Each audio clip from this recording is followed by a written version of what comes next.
നക്ഷത്രങ്ങളെ സാക്ഷിയാക്കി മൂടൽ മഞ്ഞിൽ തണുത്തുറയുന്ന നസറത്തിലെ പുൽത്തൊട്ടിലിൽ അമ്മയ്ക്കും അടിയിൽ വിശുദ്ധ യോസേപ്പിനുമൊപ്പം ചിരിതൂവി നിൽക്കുന്ന നമ്മുടെ ഉണ്ണിയെ കാണാൻ എന്തു രസമല്ലേ.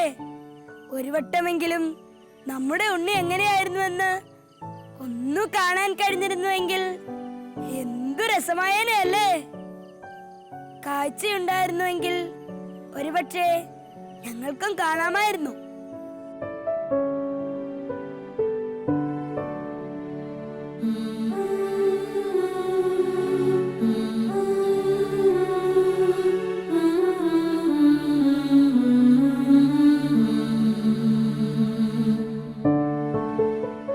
പക്ഷേ കാഴ്ചയില്ലാത്തതിൽ ഞങ്ങൾക്ക് ഒരു വിഷമവും തന്നെയില്ല. കാരണം ഞങ്ങളുടെ മനസ്സിൽ പിറന്ന ഉണ്ണിയെ ഞങ്ങൾക്ക് എപ്പോൾ വേണമെങ്കിലും കാണാമല്ലോ. എന്തൊരു സന്തോഷമല്ലേ. ഒന്നുമില്ലായ്മയിലേക്ക് എല്ലാം ഉള്ളവൻ കടന്നു വന്ന ഈ ദിവസം, അതും എനിക്ക് വേണ്ടി, നമുക്ക് ഓരോരുത്തർക്കും വേണ്ടി. അതോർക്കുമ്പോൾ എനിക്ക് ഈ ലോകത്ത് വേറെ ഒന്നുമില്ലെങ്കിലും എനിക്കെന്റെ ഉണ്ണിയുണ്ട്. ആ ഉണ്ണിയോടൊപ്പം ആയിരുന്നാൽ മതി എനിക്ക്.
മഴ പെയ്യും രാവിൽ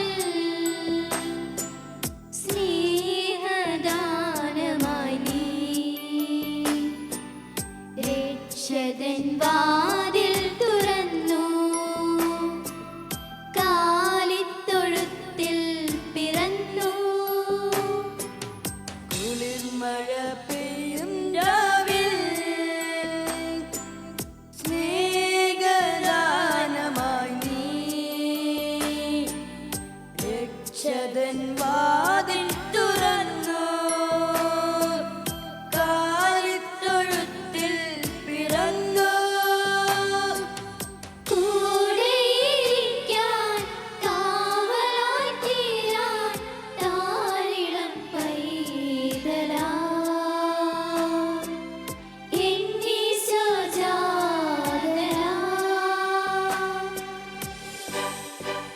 പാടാമൊരു മനമായി ഒരു സ്വരമായി ഒരേ താളമോടെ ഗ്ലോറിയ ഗ്ലോറിയ ഗ്ലോറിയ ഗ്ലോറിയ. പാടാമൊരു മനമായി ഒരു സ്വരമായി ഒരേ താളമോടെ ഗ്ലോറിയ ഗ്ലോറിയ ഗ്ലോറിയ ഗ്ലോറിയ. ദൂതമായി ആരും ദൂതരൊന്നു ചേർന്ന് പാടി സങ്കീർത്തനം. അമോദമായി ശാന്തി മന്ത്രമായി ഭൂവിൽ ദൈവസ്വരജാതനായി പാടിയിടുവിൻ ഹല്ലേലൂയ. പാടാമൊരു മനമായി ഒരു സ്വരമായി ഒരേ താളമോടെ ഗ്ലോറിയ ഗ്ലോറിയ ഗ്ലോറിയ ഗ്ലോറിയ. പാടാമൊരു മനമായി ഒരു സ്വരമായി ഒരേ താളമോടെ Gloria Gloria Gloria Gloria Gloria Gloria. ഏവർക്കും ക്രിസ്മസ് ആശംസകൾ നേരുന്നു. ഈ ചെറിയവരിൽ ഒരുവന് നിങ്ങളിത് ചെയ്തു കൊടുത്തപ്പോൾ എനിക്ക് തന്നെയാണ് നിങ്ങൾ ചെയ്തു തന്നത് എന്ന തിരുവചനം ജീവിതമാക്കിയ മോൺസഞ്ഞൂർ ജോസഫ് കണ്ടത്തിലച്ചൻ അത് തുടരാനായി 1949 സ്ഥാപിച്ച സഭയാണ് Assisi sisters of Mary immaculate എന്ന ഞങ്ങളുടെ സന്യാസിനി സമൂഹം. ഈ സഭയുടെ വിവിധ സ്ഥാപനങ്ങളിൽ ഒന്നാണ് അസീസി അന്ധവിദ്യാലയം. ഇന്ന് കാഞ്ഞിരപ്പള്ളിയിലുള്ള കാളകെട്ടിയിലെ അസീസി അന്ധവിദ്യാലയത്തിൽ കാഴ്ചാപരിമിതിയുള്ള കുട്ടികൾ ചേർന്ന് പഠിക്കുന്നു. ഈ വിദ്യാർത്ഥികളെ സംബന്ധിച്ചിടത്തോളം ക്രിസ്മസ് ഇവർക്ക് ഒരുപാട് അനുഭവങ്ങൾ നിറഞ്ഞതാണ്. ഒരിക്കൽ ഞാൻ ഈ കുഞ്ഞുങ്ങളോട് ചോദിക്കുകയുണ്ടായി, നിങ്ങളുടെ ജീവിതത്തിൽ നിങ്ങൾക്ക് ഏറ്റവും അറിയാവുന്ന വ്യക്തി ആരാണ്? വിവിധ മതസ്ഥരായ കുഞ്ഞുങ്ങളുള്ള ഈ സ്ഥാപനത്തിലെ എല്ലാവരും ഒരേ സ്വരത്തിൽ പറയുകയുണ്ടായി, ഈശോ.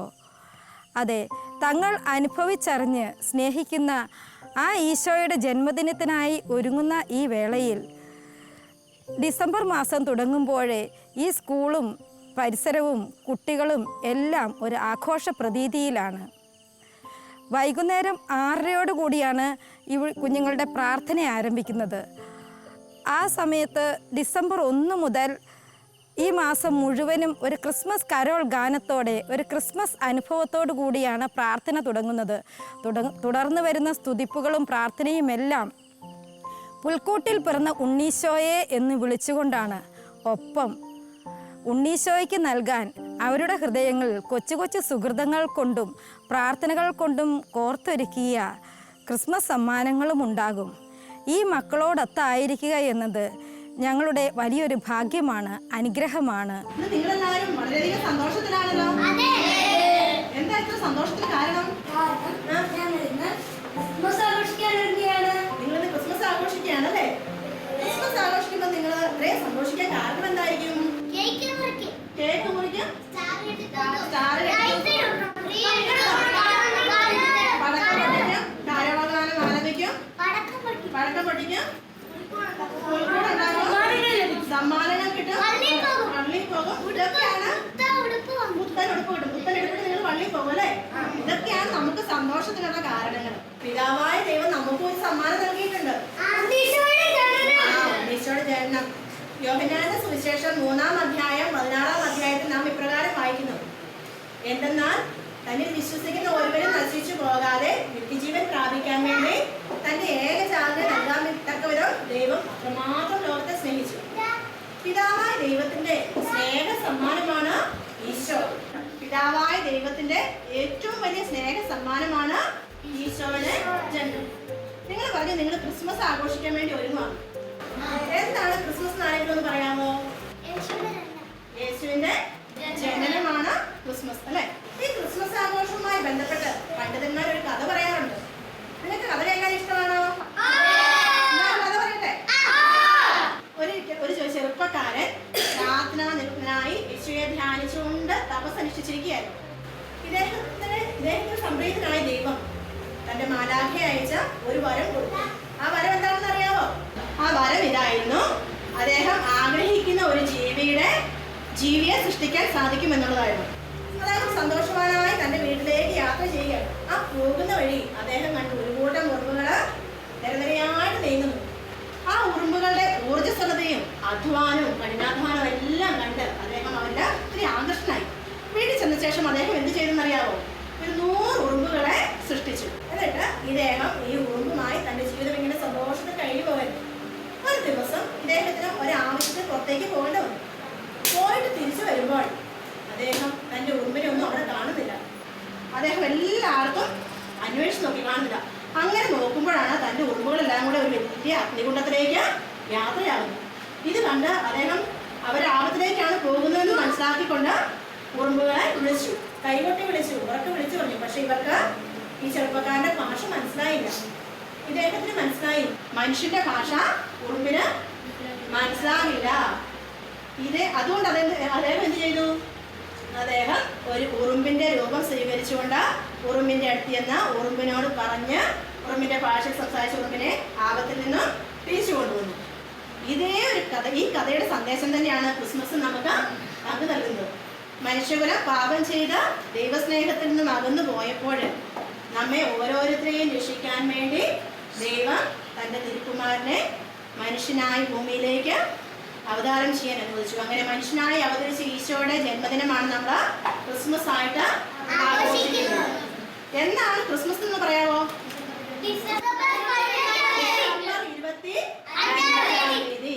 ഡിസംബർ 25-നാണ് നമ്മൾ ഈശോയുടെ ജന്മദിനം ആഘോഷിക്കുന്നത് അല്ലെ. ഈശോയുടെ മാതാപിതാക്കളുടെ പേരറിയാവോ? മറിയവും യോസേഫും. ഈ മറിയവും യോസേഫ് പിതാവിന്റെയും തമ്മിലുള്ള വിവാഹ നിശ്ചയം കഴിഞ്ഞിരിക്കെ മാലാഖ, ഗബ്രിയേൽ മാലാഖ മറിയത്തിന്റെ അടുത്ത് വന്ന് പറഞ്ഞു, ദൈവകൃപ നിറഞ്ഞവളെ സ്വസ്തി, കർത്താവ് നിന്നോടുകൂടെ, നീ ഗർഭം ധരിച്ച ഒരു പുത്രനെ പ്രസവിക്കും, അവനെ യേശു എന്ന് പേരിടണം. ക്രിസ്മസ് എന്ന് പറയുന്നത് അനുസരണത്തിന്റെ ഒരു ആഘോഷമാണ്. അനുസരിക്കുന്നവർക്ക് ലഭിക്കുന്ന അനുഗ്രഹത്തിന്റെ ആഘോഷമാണ് ക്രിസ്മസ്.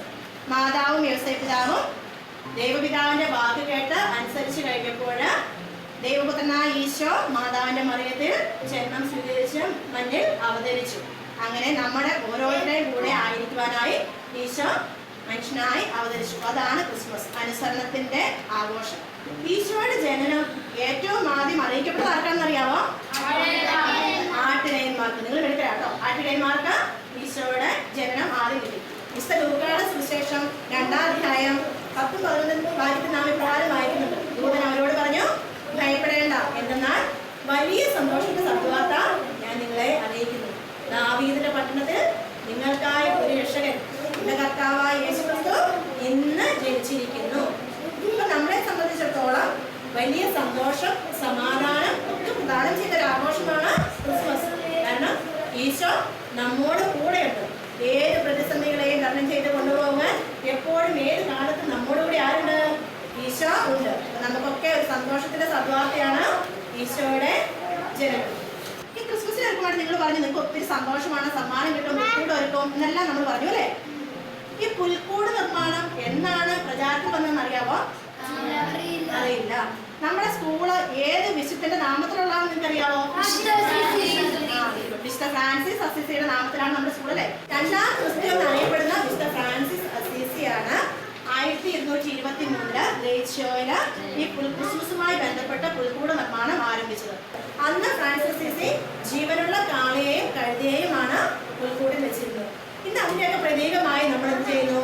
ആടിന്റെയും പശുവിന്റെയും ഒക്കെ രൂപമുണ്ടാക്കി ഈശോയെയും മാലാവിനെയും മാലാഖയെയും ഒക്കെ വെച്ച് നമ്മൾ പുൽക്കൂടുണ്ടാക്കി ക്രിസ്മസ് ആഘോഷിക്കുന്നു. എന്നാൽ നമുക്ക് എല്ലാവർക്കും